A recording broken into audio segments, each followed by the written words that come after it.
ഇന്നൊരു അടമാങ്ങ കറി ഞാൻ വെക്കാൻ പോവുകയാണ്. ഇത് അടമാങ്ങയാണ്, നമ്മൾ ഉണക്കി വെക്കുന്ന മാങ്ങയ്ക്കാണ് അടമാങ്ങ എന്ന് പറയുന്നത്. പുളി കുറവാണ്, അതുകൊണ്ടാണ് ഞാൻ ഇത്രയും എടുത്തിരിക്കുന്നത്. നിങ്ങളുടെ പുളിക്ക് തക്കവണ്ണം എടുക്കാം നിങ്ങൾക്ക്. ഇത് സവാളയും നമ്മുടെ പച്ചമുളകും അരിഞ്ഞ് വെച്ചിരിക്കുകയാണ്. അര സവാളയാണ് ഞാൻ എടുത്തിരിക്കുന്നത്.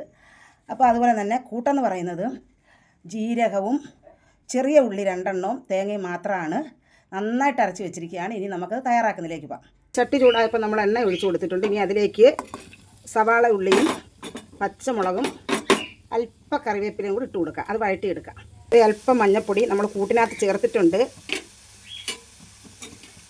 ലേശം ഉപ്പ് ചേർത്ത് നമ്മൾ ഇളക്കി കൊടുക്കാം. ഈ പരുവം മതി. ഇതിലേക്ക് നമ്മളിനി കൂട്ടൊഴിച്ച് കൊടുക്കണം.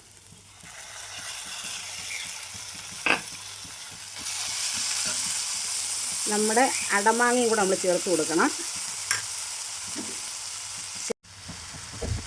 ശേഷം വിനാഗിരിയും കാന്താരിയും ഉപ്പും കൂടെ ചേർത്ത് വാട്ടിയിട്ടതാണ് ഞാനിത്.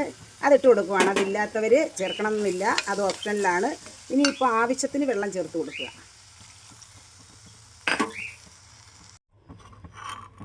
നമ്മൾ കുറുകി വരുന്നത് വരെ കൈയെടുക്കാതെ ഇളക്കി കൊടുക്കണം. ഈ പുളിയെല്ലാം നന്നായിട്ട് ഇറങ്ങണം.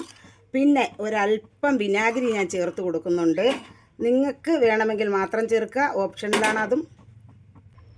നന്നായിട്ട് കുറുകിയിട്ടുണ്ട്. നല്ല അടിപൊളിയായിട്ടെല്ലാം വെന്ത് ചേർന്നിട്ടുണ്ട്. ഇനി ഇത് നമുക്ക് വാങ്ങി വെച്ചിട്ട് ഉപ്പും എല്ലാം കറക്റ്റിന് ഞാൻ ചേർത്തിട്ടുണ്ട്. നിങ്ങൾ നിങ്ങളുടെ പരുവത്തിനനുസരിച്ച് ചേർക്കുക. ഇനി നമുക്ക് വാങ്ങി വെച്ചിട്ട് കടുക് താളിക്കാം. കടുക് താളിപ്പ് ശരിയായിട്ടുണ്ട്. ഇതിലേക്ക് ഇനി ഒരല്പം ഉലുവപ്പൊടിയും കൂടെ ചേർത്ത് കൊടുക്കണം. നമ്മുടെ അടമാങ്ങ കറി റെഡി ആയിട്ടുണ്ട്. സൂപ്പർ ടേസ്റ്റാണ്. നിങ്ങൾ ട്രൈ ചെയ്യണം. ഇനി കാണും വരെയും ബായ്.